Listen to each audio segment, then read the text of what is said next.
Sean bendecidos para bendecir en esta hora. Espíritu Santo y fuego, llénanos. Espíritu Santo, haznos un vaso sensible a tu presencia. Gracias porque nos das gozo que el mundo no pudo dar, porque era simplemente alegría pasajera, temporal. Pero hoy hemos entendido, Señor, que el mejor vino se da siempre al final.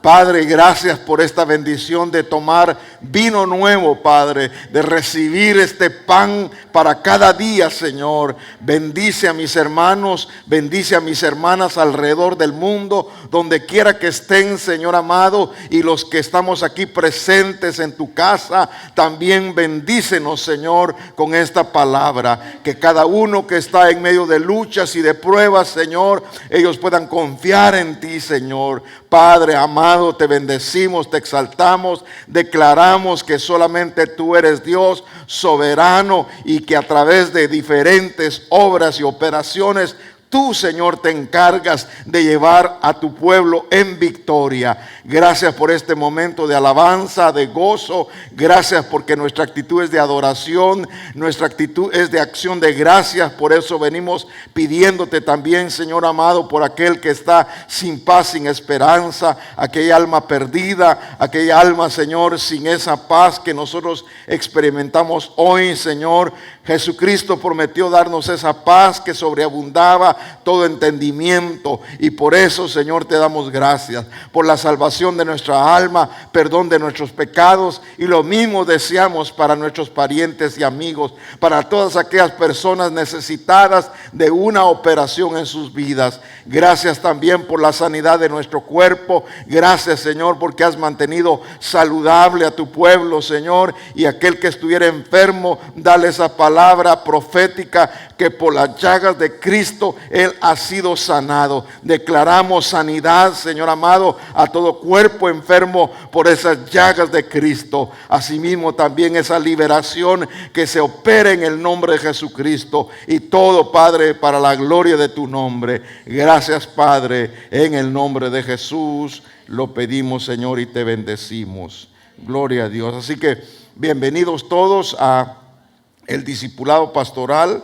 Tenemos una enseñanza mucho profunda, pero que Dios en su amor y su misericordia nos dará a nosotros el entendimiento para tomar esa palabra y recibir la bendición que Dios tiene para nosotros. Vamos a ir al capítulo 5 del libro de Hebreos, epístola a los Hebreos, capítulo 5, y vamos a leer del verso 1 hacia adelante, verso 6. Entonces vamos a ver hoy el sacerdocio de Melquisedec. Estamos entonces en la lección para hoy, que es el sacerdocio de Melquisedec. Ahí tenemos en pantalla el nombre del tema, la cita, Hebreos 5, 1 al 6, y vamos nosotros a ver el sacerdocio de Melquisedec en la plenitud de Dios. Esto, como les dije al principio, es profundo. ¿Qué digo? Profundísimo. Sin embargo, lo que deseo yo en mi corazón no es que usted simplemente aumente conocimiento, sino que conozca mejor a su Dios. Porque así como es su nombre, así es su alabanza. Que usted pueda alabar con todo el corazón a su Dios, porque su Dios es grande sobre toda la tierra.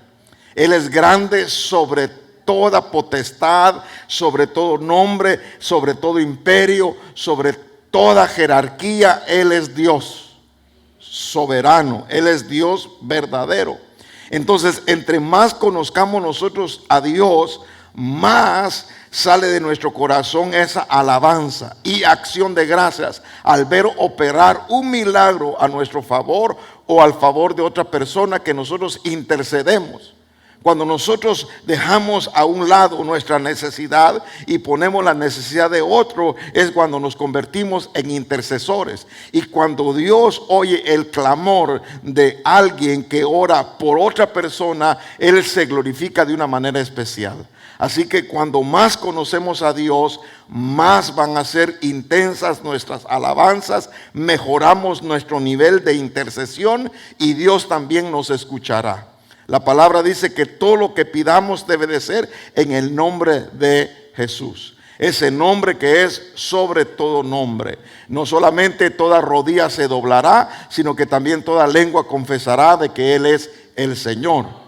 Ahora, ya que nosotros provenimos de raíces gentiles, y hay también otros que provienen de raíces judaicas, tenemos que ser, digamos, balanceados respecto a las enseñanzas, ya que hay mucha gente que desconoce la transferencia de sacerdocio y piensan que se quedó el sacerdocio con Leví y se quedó con Aarón, pero vamos a ir más allá a través de la palabra. Así que acompáñeme en el verso 1 del capítulo 5.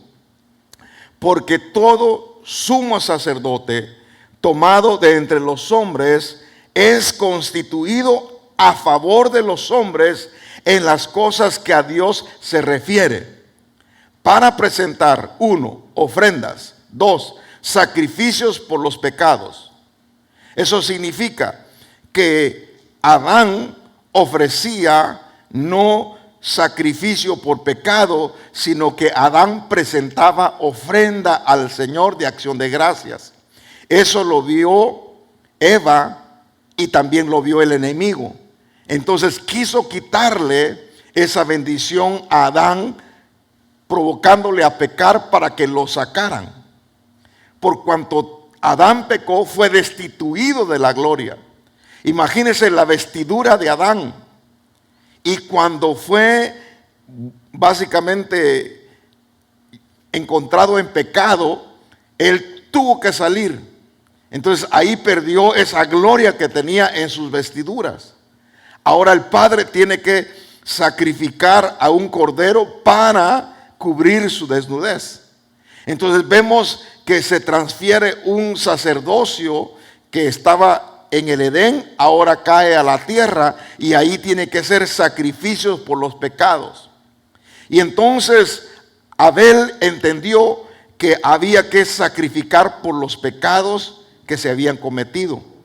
Sin embargo, Caín dijo: no, yo no pequé, fue mi papá, así que no tengo por qué yo hacer sacrificio por los pecados. Lo que voy a hacer es presentar mi ofrenda al Señor.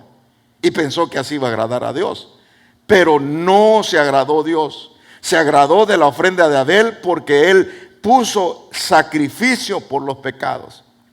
Así que entonces el sumo sacerdocio estaba básicamente desarrollado en el tiempo paternal por el padre de familia. Luego el Señor escoge a Leví y entonces el sumo sacerdocio es ocupado por Aarón específicamente.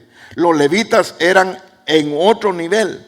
Así que vamos a notar esos dos niveles, uno de los levitas y otros de la línea de Aarón. Y dice el verso 2: y puede obrar, el sumo sacerdote puede obrar con benignidad, es decir, que va a sentir compasión para con los ignorantes y los extraviados, puesto que él mismo está sujeto a flaquezas. Entonces, en la debilidad del mismo sumo sacerdote, lo hacía pensar en la debilidad del pueblo, lo hacía pensar en lo ignorante del pueblo y lo extraviado que podría ser. Entonces él podía sentir la necesidad. Es decir, que cuando hay una persona que ha sufrido, siente el sufrimiento de otra persona. Si yo tuve la pérdida de un ser querido, puedo tener la sensibilidad de darle el pésame a otra persona y sentirlo en mi corazón. De la misma manera, este sumo sacerdote, reconociendo sus flaquezas, entonces podía actuar con compasión. Eso significa entrañas de misericordia. Lo sentía desde lo profundo.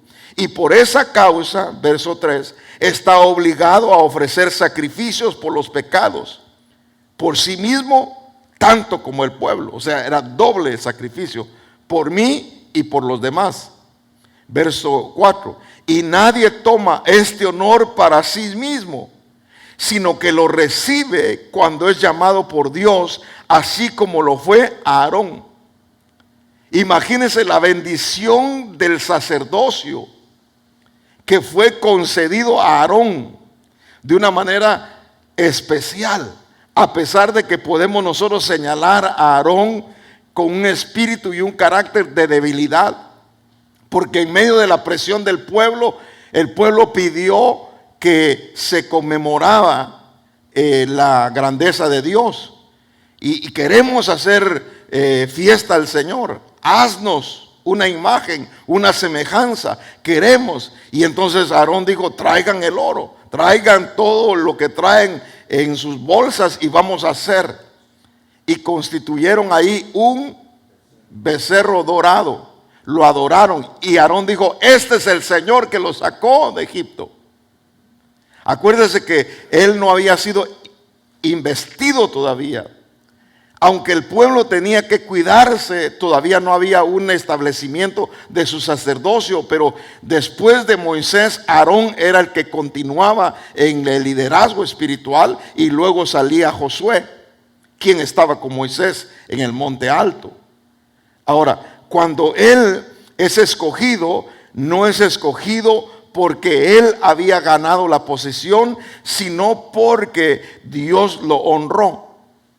Y cuando Dios lo honró es cuando él se arrepintió, pidió perdón por el pecado del pueblo, interpuso ahí al pueblo y un acto de misericordia. Y dice que por esto es que nadie toma este honor para sí mismo, sino que lo recibe cuando es llamado de Dios. Así lo fue Aarón.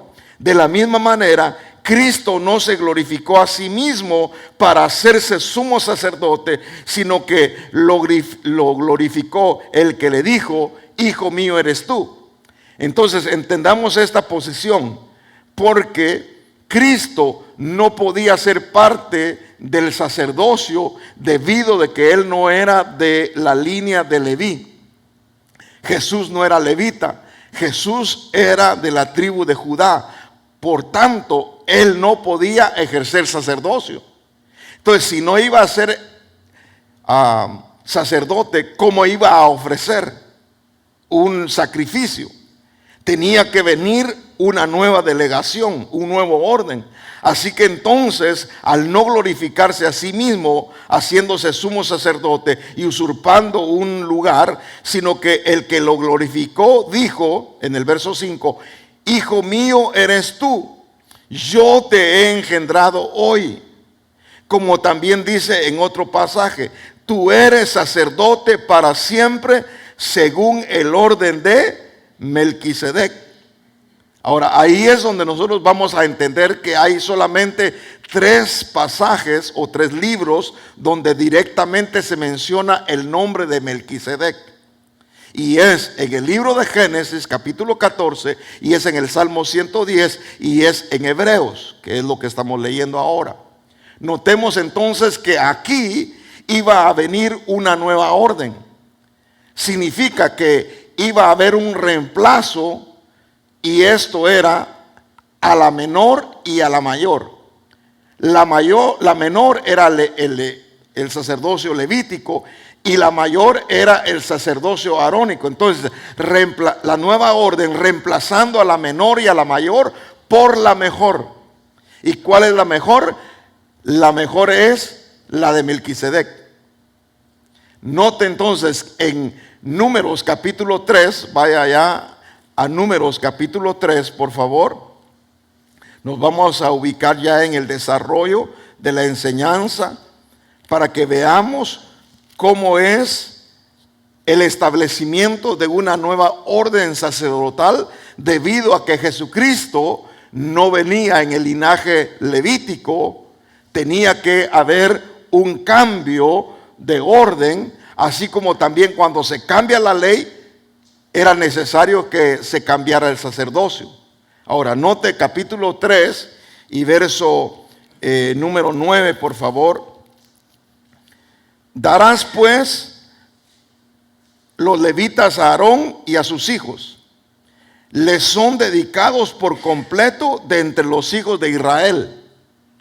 Note que Dios mismo adjudicó al servicio de Aarón a todos los levitas. Entonces eso significaba que la orden levítica era la menor. El menor servirá al mayor. Y siempre la bendición se recibe del mayor hacia el menor. Cuando lleva a José a sus hijos para que los bendiga, José quería que bendijeran al mayor, pero Jacob cruzó las manos y bendijo al menor. ¿Por qué? Porque era el Señor el que le había puesto en el corazón. De la misma manera, el Señor ahora está cambiando al menor, que era el levítico, la orden levítica, y iba a poner al mejor, no al mayor. El mayor era Aarón, porque a él le había adjudicado a los levitas dedicados completamente para el servicio de entre los hijos de Israel. Y asignarás, verso 10, y asignarás a Aarón y a sus hijos para que se encarguen de su sacerdocio. Pero el extraño que se acerque, note, será muerto. Entonces Jesús no podía ser sumo sacerdote, porque no venía de ese linaje, y si se acercaba moría. Ahora mire lo que sucede. Y el Señor habló además a Moisés diciendo: mira, yo he tomado a los levitas de entre los hijos de Israel en lugar de todos los primogénitos, los que abren el seno materno de entre los hijos de Israel. Los levitas pues serán míos. Ahí es donde entonces nosotros vemos cómo el orden viene del menor hacia el mayor. Los levitas en un grado inferior sirviendo a Aarón. En un lado superior, Aarón sirviendo al pueblo, pero también sirviendo a Dios directamente. A los levitas le dijeron: ustedes solamente encárguense del mobiliario, de los utensilios, del traslado de todo el tabernáculo, pero no van a entrar a ministrar. El que va a ministrar es Aarón. Y de esa manera nosotros notamos aquí, por favor, en Números capítulo 16, vamos siempre al libro de Números, capítulo 16, y vamos a ir al verso 39. Lo vamos a adelantar hacia ese verso, porque aquí vamos a encontrar la rebelión. Porque Coré, anoté ahí los nombres: Coré, Datán, Abiram, y tome nota en el verso 1, por favor, solamente para traerlo a colación. Y se rebeló Coré, hijo de Izar, hijo de Coat, hijo de Leví, y con él Datán y Abiram, hijos de Eliab, y On, hijo de Pelet, hijos de Rubén, y se alzaron contra Moisés junto con algunos de los hijos de Israel, 250 jefes de la congregación escogidos de la asamblea, hombres de renombre, y dijeron palabras en contra de Moisés. Fue una rebelión terrible. Sin embargo, lo que quiero que usted note al leerle el verso 1, que no era mi intención empezar del 1, sino que irme al 39, pero lo que yo quiero que note es que aparecen 4 nombres. Y en el juicio aparecen solamente 3. ¿Qué sucedió entre la rebelión y el juicio de parte de Dios? Intervino una mujer, la esposa de On, y le dijo: ¿para qué te vas a meter en este problema? Reconoce quién es tu líder, sométete, pide perdón. Y alcanzó misericordia. ¿Por qué? Porque usted no va a encontrar a On en el juicio de Dios. Vea conmigo en el 39, por favor. Capítulo 16, verso 39.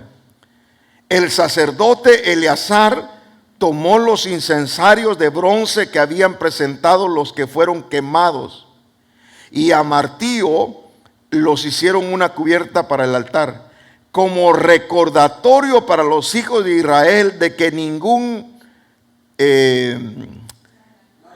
pero hay otra palabra aquí que quisiera encontrarla. En su versión dice laico, ¿verdad? Entonces dice que es un extraño. Lo voy a corregir aquí. Como recordatorio, verso 40, en memorial para los hijos de Israel, que ningún extraño que no fuera descendiente de Aarón debería acercarse a quemar incienso delante del Señor, para que no le sucediera como a Coré y a su grupo, tal como el Señor lo había hecho por medio de Moisés. Porque le dice, si es que Dios está de acuerdo en este asunto, que no mueran como las demás personas, sino que la tierra se los trague.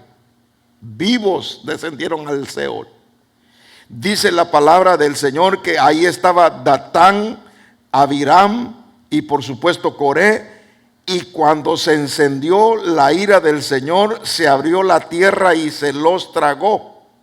Y la tierra cubrió a todos aquellos que descendieron vivos al Seol, porque se habían levantado en contra de Moisés y en contra del orden que Dios había establecido. Entonces, cuando Dios establece algo, no podemos cruzar el lindero, a menos de que sea por esa gracia que Dios da. En el sentido de que lo mismo hizo David, el rey de Israel. Él se vistió de efod, que no debería de vestirse. Él hizo sacrificio que no debía de hacerlo. Sin embargo, fue acepto al Señor como que si era un paréntesis de gracia. ¿Para qué? Para mostrar lo que Dios iba a traer más adelante según el orden de Melquisedec. Hay mucho misterio. Pero vemos nosotros que ellos trajeron incensarios y empezaron a ministrar. No les corresponde. Sí pueden limpiar las cenizas, sí pueden colgar el incensario, pero nunca pueden ofrecer incienso al Señor. Y ellos dijeron, ¿por qué no? Si nosotros también somos siervos, descendientes de Leví. Sí, pero no son los levitas los que hacen la ofrenda del incienso. Son únicamente los descendientes de Aarón. Y a los extraños esto es lo que les va a pasar. Lo que le pasó a Coré, Datán y Abiram. Pero siguen otra vez el pueblo. Vamos a ver al capítulo 17. Lo estoy llevando un poquito rápido porque algunos de nosotros pues queremos ir al punto. Capítulo 17. Y Moisés colocó las varas en la tienda del testimonio delante del Señor. Y aconteció que al día siguiente Moisés entró en la tienda del testimonio, y he aquí la vara de Aarón de la casa de Leví había retoñado y echado botones, y había producido flores y almendras maduras. Moisés entonces sacó todas las varas de la presencia del Señor y las llevó a los hijos de Israel, y ellos la miraron y cada uno tomó su vara. Pero el Señor dijo a Moisés, vuelve a poner la vara de Aarón delante del testimonio para guardarla por señal a los hijos de rebelión o rebeldes, como dice mi hermano allá en su versión, para que hagas cesar sus murmuraciones contra mí y no mueran. Verso 11. Y así lo hizo Moisés como el Señor le había ordenado, así lo hizo como él le dio la orden. Entonces notamos nosotros aquí que aparece el incensario y aparecen las varas. Y cada uno escribió su nombre respecto a las 12 tribus. Solamente que Dios escogió al que había llamado por su nombre, a Aarón. Y esa vara permanece aún en el arca del pacto. Dentro de los 3 elementos está la vara, el maná y las tablas. Notamos nosotros que lo que Dios establece no lo puede mover. Sin embargo, Él hace como a Él le place. Y entonces tiene que acceder a algo que viene por generación. Vamos a ver Levíticos, por favor. Ahí vamos a ir al capítulo 10 también. Levítico capítulo número 10, por favor.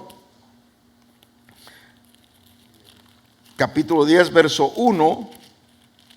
Nadab y Abiud Nadab y Abiú, hijos de Aarón, tomaron sus respectivos incensarios y después de poner en ellos fuego y echar y echar incienso sobre él, ofrecieron delante del Señor. ¿Qué fue lo que ofrecieron? Fuego extraño que él no les había ordenado. Y de la presencia del Señor salió fuego que los consumió y murieron delante del Señor. Entonces Moisés dijo a Aarón: esto es lo que el Señor habló diciendo: como santo seré tratado por los que se acercan a mí, y en presencia de todo el pueblo seré honrado. ¿Y qué fue lo que hizo Aarón? Y Aarón guardó silencio. Dice, cuando el Señor se hace presente, la tierra tiene que guardar silencio. Cuando la presencia de Dios está en nosotros, con nosotros y en este lugar, tenemos que mantener la reverencia en lo más absoluto posible. ¿Por qué? Porque Dios es santo, uno, y porque Él debe de ser tratado de una manera honrosa. Hay que honrar al Señor. Pero adelantemos un poquito. El verso número 8, por favor. El Señor habló a Aarón diciendo, ya que Moisés habló a Aarón, ahora Aarón guardó silencio, y entonces en ese silencio Dios le habló y le dijo: no beberás vino ni licor, ni tú ni tus hijos contigo, cuando entres en la tienda de reunión, para que no mueran. Es estatuto perpetuo por todas sus generaciones, y para que hagan distinción entre lo santo y lo profano, entre lo inmundo y lo limpio, y para que enseñen a los hijos de Israel todos los estatutos que el Señor les ha dicho por medio de Moisés. Ese era el orden. Ahí estamos notando nosotros una nueva orden que va a ser reemplazada. La menor, habían condiciones por las cuales iban a ser reemplazados. La mayor también. Entonces, ahora, ¿quién es el que aparece en esta instancia? El que aparece en esta instancia es Melquisedec. Y Melquisedec lo vemos nosotros en el capítulo 7, por favor, de Hebreos. Capítulo 7 de Hebreos. Regresemos a nuestro texto base y vamos al capítulo 7. Note conmigo, capítulo 7 de Hebreos, y vamos a ir al verso 1. Porque este Melquisedec, rey de Salem, sacerdote del Dios Altísimo, el cual se encontró con Abraham cuando éste regresaba de la matanza de los reyes, y lo bendijo. Note que el sacerdocio superior era según el orden de Melquisedec. Pero como Melquisedec no lo vemos nosotros desde el capítulo 1 hasta el capítulo 14 de Génesis, no encontramos. Y aún dice algo que Melquisedec es alguien con un misterio, y también dice que tiene revelación. Dice que también la escritura que se encontró con Abraham después de que regresaba de la matanza de los reyes, y lo bendijo. Y a quien Abraham le entregó el diezmo de todos los despojos, cuyo nombre significa primeramente rey de justicia, y luego también rey de Salem, esto es, rey de paz. Verso 3, profundo: sin padre, sin madre, sin genealogía.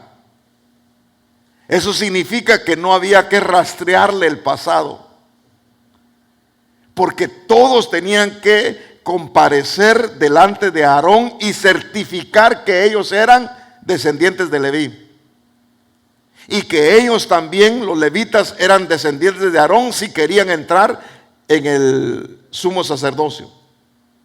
Pero aquí con Melquisedec, que ni me registren, que ni me busquen, porque yo trasciendo espacio, tiempo, y trasciendo toda ley, porque al único que me sujeto, dijo Melquisedec, es a Dios. Ahora note, no teniendo principio de día o de días, ni fin de vida, sino hecho semejante al Hijo de Dios, permanece sacerdote a perpetuidad. Eso significa que en la plenitud de Dios, los que son del orden de Melquisedec van a trascender con un sacerdocio eterno y serán reyes y sacerdotes.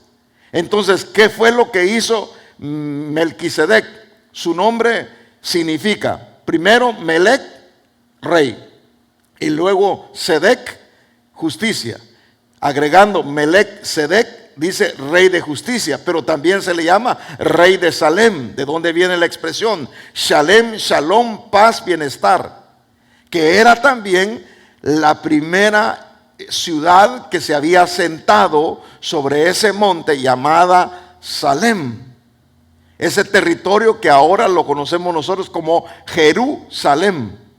Él fue el primer rey, él fue el que estableció la ciudad, que luego la tomó David y la estableció como capital de Israel. Mire cómo va la unidad de lo que leemos en el capítulo 14 de Génesis y la historia de lo que está sucediendo, y cómo en el capítulo 110, es decir, el Salmo 110, aparece David, que era uno de los reyes que conquistó Jerusalén. Ahora, note que el misterio lo desarrolla también David, pero continuemos en el verso 4. Considerad pues la grandeza de este hombre, a quien Abraham el patriarca dio el diezmo de lo mejor del botín. Y en verdad los de los hijos de Leví que reciben el oficio de sacerdote tienen mandamiento en la ley de recoger el diezmo del pueblo, es decir, de sus hermanos, aunque estos son descendientes de Abraham. Es decir, que aquí está diciendo, los levitas tenían que recoger el diezmo, pero en el caso de Melquisedec, a él le están entregando diezmos. En este sentido dice, verso 6, pero aquel cuya genealogía no viene de ellos, recibió de Abraham y bendijo al que tenía las promesas. Y sin discusión alguna, el menor es bendecido por el mayor. Aquí ciertamente hombres mortales reciben el diezmo, pero ahí los recibe uno de quien se da testimonio de que vive. Y por decirlo así, por medio de Abraham, aún Leví, que recibía diezmos, pagaba diezmos, porque aún estando en los lomos de su padre, cuando Melquisedec le salió al encuentro. Ahora él tuvo que darle, en un sentido espiritual, en los lomos estaba Leví, cuando estaba su ancestro Abraham entregando diezmos a Melquisedec. Salmo 110, por favor. Salmo 110, aquí está la profecía que menciona la epístola de los Hebreos. Salmo 110. Dice el Señor a mi Señor, verso 1, siéntate a la diestra hasta que ponga a tus enemigos por estrado de tus pies. El Señor extenderá desde Sión tu poderoso cetro diciendo, domina en medio de tus enemigos. Vea el verso 3. Tu pueblo se ofrecerá voluntariamente. Traerá ofrendas voluntarias en el día de tu poder, en el esplendor de la santidad, con esas vestiduras santas, desde el seno de la aurora, tu juventud es para ti como el rocío. Vestiduras santas, el rocío de tu juventud te pertenece. Eres sacerdote según el orden de Melquisedec. Aquí queda específicamente la palabra, como Dios le da ese sacerdocio en el verso 4. El Señor ha jurado y no se retractará. tú eres sacerdote para siempre, según el orden de Melquisedec, confirmando las escrituras del propósito de Dios para con Jesús. Interpuso ahora a alguien antes que naciera Leví. Interpuso a Melquisedec. Apareció en medio del desierto. Apareció para llegar, digamos, en esa logística a encontrarse con Abraham. Si no nos hubiéramos encontrado con Cristo, nosotros fuéramos nada, ni estuviéramos. Pero cuando el Señor, en la logística que estableció que un día íbamos a tener un encuentro, como me dijo un hermano, no sé qué hubiera sido de mí si Cristo no me hubiera encontrado. Si no hubiéramos tenido un encuentro con nuestro sumo sacerdote, Cristo, que se entregó voluntariamente, él mismo como ofrenda por nuestros pecados, y cuyo sacrificio habla mejor que la sangre de Abel. Ahora, dice que sus enemigos van a ser puestos por estrado de sus pies. Y aquí había una guerra de reinos que no tenemos que olvidar nosotros.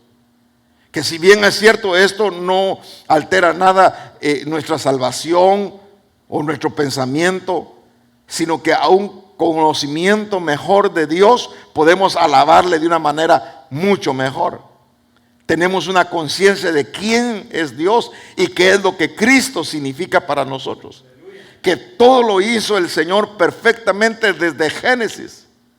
Y hoy que estamos próximos al Apocalipsis, tenemos nosotros el conocimiento de que Cristo Jesús vino para poder ser nuestro garante en protección contra las guerras en los reinos. 3 reinos. Primero, el reino de los cielos. Segundo, el reino de las tinieblas. Tercero, el reino de la humanidad. Tenemos nosotros al diablo, al mundo, y tenemos a nosotros mismos, la carne, como enemigos. Tenemos como enemigos también la inconstancia, la indefinición, el desaliento. Esos son enemigos que hay que destruirlos. El enemigo nunca va a dar aplausos y apoyo y ánimo y entusiasmo al cristiano. Al contrario, le va a decir, ¿para qué vas a seguir adelante? Siéntate, no estés tanto tiempo sirviendo. Hay tiempo de descansar, reposo. No, tenemos que servir mientras el día dura. Vendrá un tiempo en donde estaremos descansando con el Señor para siempre. Mientras estemos aquí en la tierra, somos luz de la tierra, y como luz de la tierra vamos a estar siempre en guerra contra los reinos. El reino de las tinieblas y el reino de la humanidad. Pero no solamente hay una guerra de reinos, sino que también se establece un reino de sacerdocios. Porque el sacerdote pagano empezaba a ofrecer a los demonios ofrendas para que el ejército del rey que lo auspiciaba pudiera vencer. Porque entre mayor sacrificio ofrecía, más era el poder que se liberaba. Y eso era lo que ellos tenían como concepto. Y estos reyes que aparecieron eran reyes siniestros. Vayamos por favor al capítulo 14 y verso 1. Siempre en el libro de Génesis, capítulo 14. Entonces note, en este escenario se produjo la primera guerra. Esta es Primera Guerra Mundial bíblicamente. Y la Tercera Guerra Mundial también va a ser en contra de Abraham. La Primera Guerra Mundial contra Abraham y la Tercera Guerra Mundial contra los descendientes de Abraham. Note usted qué tremenda la palabra. Y aconteció en los días de Amrafel, rey de Sinar, Arioc, rey de Elazar, de Kedorlaomer, rey de Elam, y Tildal, rey de Goim. Entonces, estos 4 reyes hicieron guerra, verso 2, a Berá, rey de Sodoma, a Birsa, rey de Gomorra, a Sinab, rey de Abdam, a Semever, rey de Seboim, y al rey de Bela, es decir, Zoar. Note entonces que no solamente guerra de reinos, guerra de sacerdocios, pero aparecen 4 personajes aquí en esta guerra. Fíjese bien los nombres. Amrafel. Amrafel dice, su nombre significa hablador de cosas oscuras y comunicador de engaños. ¿De dónde era el rey? De Sinar. ¿Dónde apareció Sinar en la geografía bíblica? Apareció como el lugar donde se iba a construir la torre de Babel. Ahí aparece Nimrod. Eso es un ancestro terrible que traía Amrafel, hablador de cosas oscuras y comunicador de engaños. Arioc, de Elazar, su nombre significa salvaje como león o sin misericordia. También significa violencia es su prioridad. Kedorlaomer, rey persa, de Elam, hijo de Sem, ancestro allá. Se trata de un nombre elamita que significa siervo de la diosa Lagamar. Cierto es que varios reyes elamitas comenzaron a usar la palabra Kudur, que significa siervo, como Kudur Mabuk o Kudur Majunte o Kudur Elil. Note Tidal, rey de un territorio que incluía gente de varias naciones. Y según este nombre significa simiente malvada. Parece que de ahí vienen los romanos. Luego vemos al rey de Sodoma, Bera. Es llamado así porque era malvado hacia el cielo y malo hacia la gente. Su nombre significa dádiva que corrompe en el mal. Birsa, rey de Gomorra. Su nombre significa maldad que se expresa en la maldad. Es llamado así porque se elevó al poder por medio de la maldad. Los nombres de Bera y Birsa tienen quizás un valor simbólico, ya que en hebreo el primero podría significar en el mal y el segundo en la maldad. En tal caso habría aquí una alusión a la depravación de Sodoma y Gomorra. Pero cuando el juicio del Señor vino sobre Sodoma y Gomorra que conocemos, no fueron solamente 2 ciudades las que se destruyeron, sino que fueron 5 ciudades las que se destruyeron. Las 5 ciudades aparecen en la palabra: Sodoma, Gomorra, Adma, Seboim, Bela, que también se conocía como Zoar la pequeña. Jurisdicción era donde estaba el monte al cual corrió Lot. Pero estas 5 ciudades fueron destruidas. Esto significa que eran en totalidad, si leemos nosotros hacia el verso número 3, por favor, todos estos vinieron como aliados al valle de Sidim, es decir, al mar salado. Mar salado es el mar muerto, el punto más bajo de la tierra. Aquí, si la persona va al mar muerto y se mete en las aguas del mar muerto, flota, porque está como 400 metros debajo del nivel del mar. Eso quiere decir que la gravedad es afectado el cuerpo. Ellos, los reyes de Sodoma, Gomorra y estos cinco tenían una estrategia. Llevémoslo ahí donde ellos se van a asfixiar de calor. Esta era una estrategia militar. Estos 4 reyesitos los vamos a dominar los 5. Los vamos a llamar que vayan cerquita donde ellos. Era el mar salado, mar muerto en nuestros días. Dice el verso 4: 12 años había servido Kedorlaomer, habían servido a él, Kedorlaomer. Pero en el año 13, ¿qué fue lo que pasó? Se hablaron. 13 es número de rebelión, es número de rebeldía. Ellos se rebelaron en contra de Kedorlaomer. En el verso número 8, por favor, vamos a acelerar también aquí. Y salió el rey de Sodoma con el rey de Gomorra, el rey de Amram, Sedoim y el rey de Bela, es decir, Zoar, y presentaron batalla contra ellos en el valle de Sidim.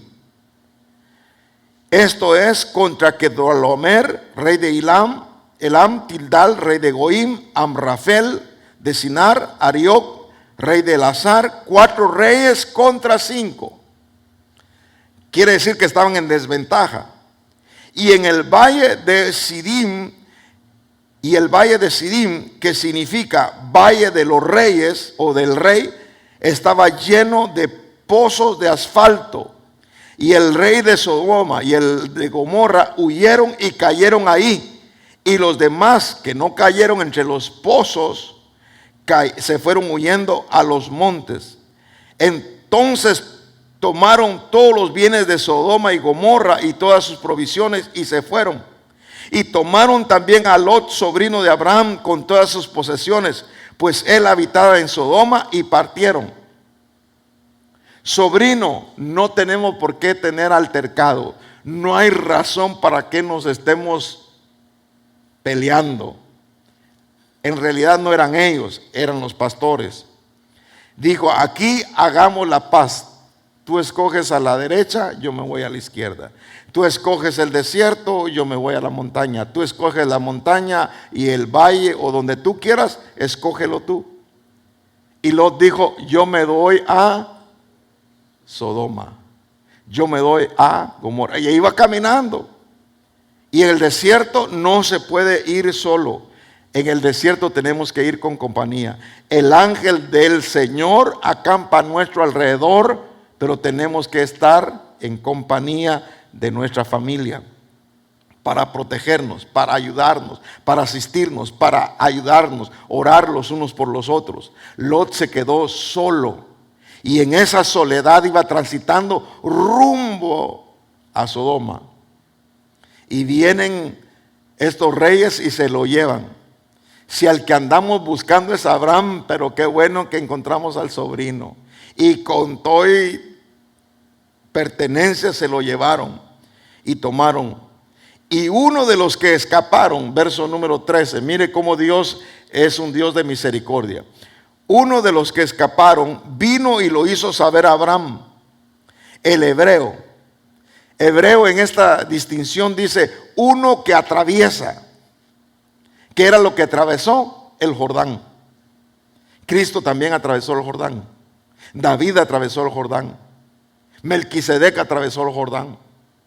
Nosotros atravesamos el Jordán por medio del bautismo en agua, porque el Jordán significa el que baja, el que desciende, el que se humilla. El que se humilla es exaltado. Dice, echando toda nuestra ansiedad sobre Él, porque Él tiene cuidado de nosotros. Nosotros tenemos que buscar que el Señor sea el que nos honre y no el hombre. Note aquí que Abraham dice que le hicieron saber, y él habitaba en el encinar de Mamre, el amorreo, hermano de Escol y hermano de Aner, y estos eran aliados de Abraham. Al oír a Abraham que su pariente había sido llevado cautivo, movilizó a sus hombres adiestrados, nacidos en casa, hijos. Porque un esclavo, cuando se vencía su tiempo de servicio, podía optar por ser libre o quedarse sirviendo por amor. Y ponía su oreja derecha y laceraban su oreja para que hubiera una señal de que éste fue esclavo, pero que ahora por amor está sirviendo. ¿Cuántos tenía?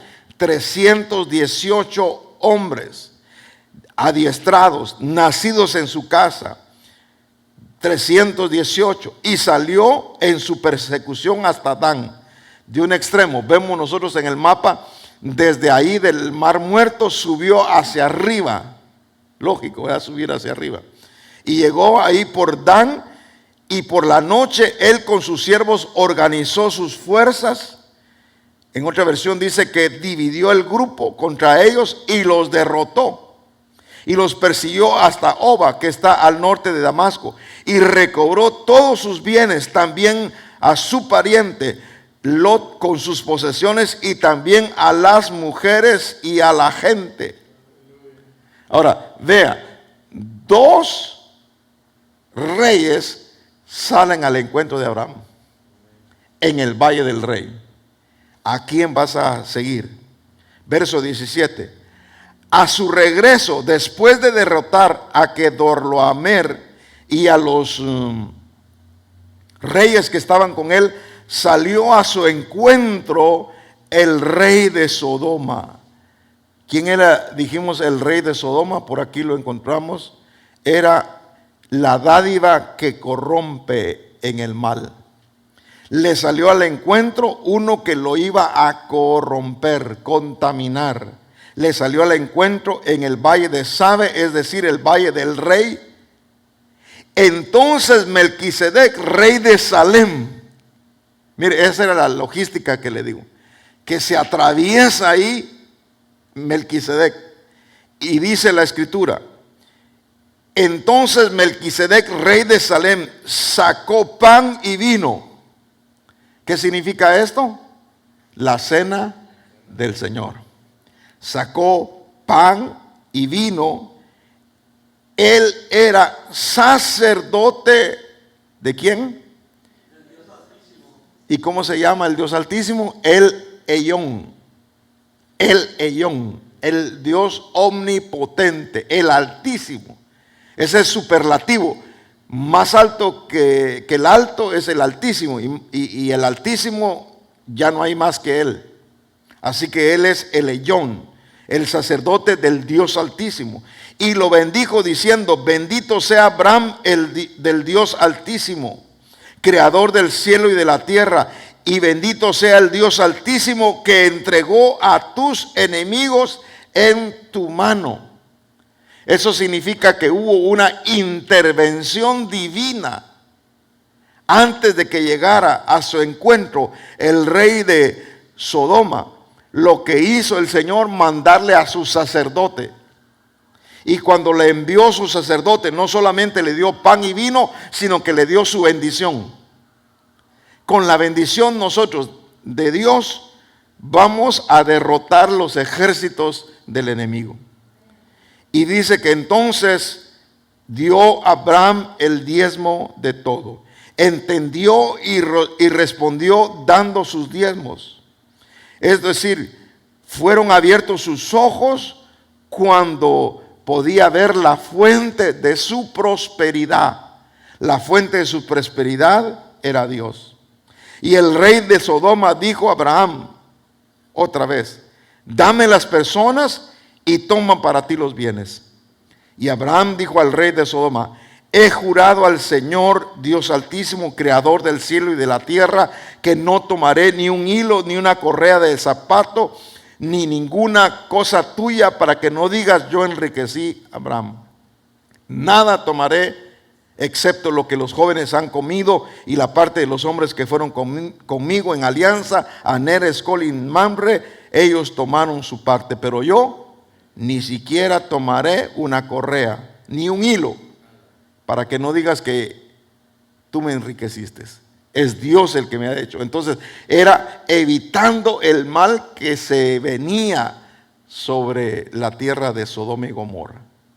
Era para que Abraham pudiera reconocer, abriendo sus ojos. Igual como los de camino de Emaús, no entendían qué era lo que había pasado con Cristo.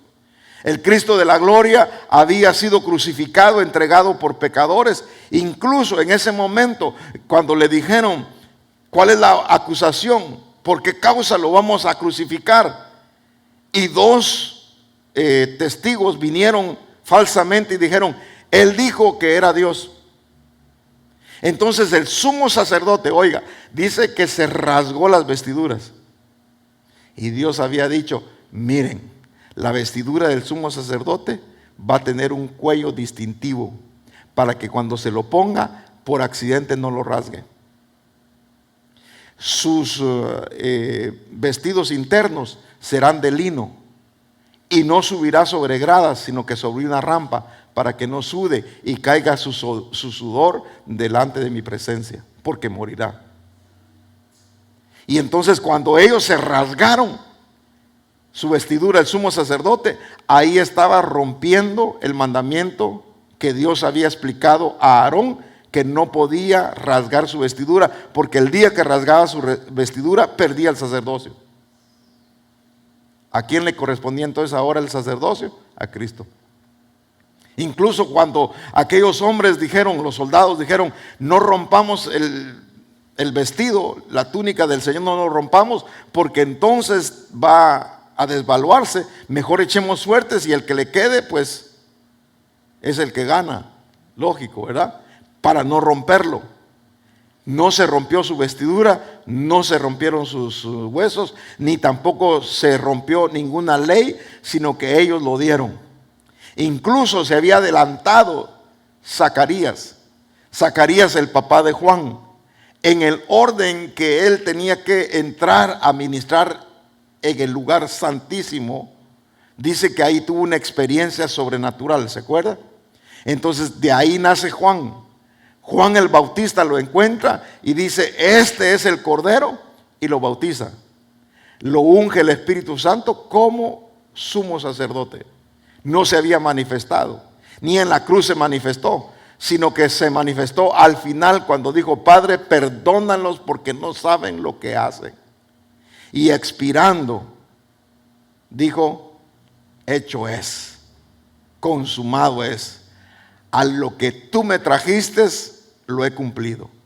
Y entonces el Señor lo exaltó, dándole un nombre que es sobre todo nombre, para que en su nombre haya salvación, perdón de pecados, sanidad para toda enfermedad, liberación de toda opresión, protección de todos nuestros adversarios. Hay tantos beneficios y tantas bendiciones de Dios para nosotros que seríamos ingratos si negáramos todo lo que Dios ha hecho por nosotros. No ha sido nuestra fuerza, no ha sido nuestra inteligencia, no es astucia, no es ninguna mercadotecnia, es solamente obedecer la palabra de Dios. Ser bendecidos por aquel que nos ha llamado de las tinieblas a su luz admirable. Estábamos en el reino de las tinieblas. Estábamos sometidos bajo la autoridad del maligno. Pero Cristo vino a trasladarnos. Y ahora estamos en el reino de los cielos que ha llegado con su luz admirable. Ahora somos llamados hijos del Altísimo. Él que dio a su único hijo, ¿cómo no nos dará con él todas las cosas? Ahí intervino la forma en la cual viene Melquisedec. Note, rey de justicia, rey de Salem, rey de paz. Y paz también tiene otra adjudicación y es bienestar. Quiere decir que nosotros vamos a estar bien. Todos en Cristo estamos bien. El enemigo ha sido derrotado y no importa qué es lo que quiera el enemigo hacer, no aceptamos sobornos, no aceptamos dádivas de maldad. No vamos a dejar que el que habla cosas oscuras o el comunicador de engaño nos haga salir de nuestro propósito que Dios ha establecido. A Abraham el Señor lo corrigió y le da un nombre nuevo. A nosotros también Dios nos corrigió y nos da un nombre nuevo. Cada uno de aquellos fieles recibirán su piedrecita blanca y con ella escrito un nombre nuevo. Incluso nuestro Señor tendrá un nombre, Rey de Reyes y Señor de Señores. Levanta tus manos, dale gracias al Padre por Jesucristo tu Hijo. Te damos gracias, te bendecimos, Padre Santo, porque en medio de una acción de maldad, Señor amado, vino la acción de misericordia.